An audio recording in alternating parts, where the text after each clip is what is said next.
I mean, to be candid, I'm obviously in a situation where at some point that'll come to the equation, right? So in some ways I'm trying to answer the question for myself and for other people I know who are in similar situations of what does this money even mean?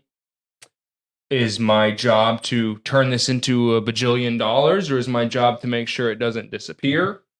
And I would imagine that's different for every individual. So maybe that's what it boils down to. I mean, some people do lean that way. When money becomes less of a concern, it becomes, okay, well, what kind of impact can I make? Can I make an impact locally? Can I make an impact globally?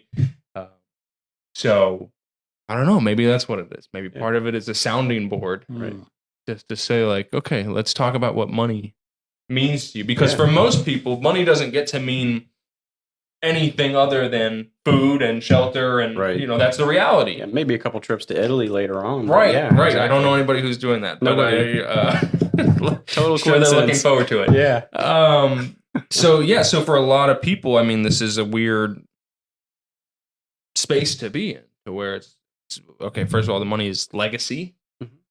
Somebody else made that money. This is their legacy, what they're leaving behind.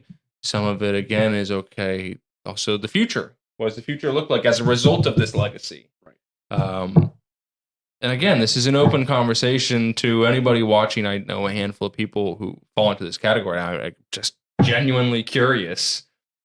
What would bring you to a place like this? Is it a thoughtful, vulnerable conversation, or is it, I can make you 20 times more than the market? Yeah, that sounds very glamorous. I mean, 20 times, that's great. Even 4 times is great, but how sustainable is it? Right. I mean, somebody who's that young, say in their 30s, 20s, you want to maintain your lifestyle or even get better by, have an expected average life cycle of 70, 80 years old. So you still have 40, 50 years.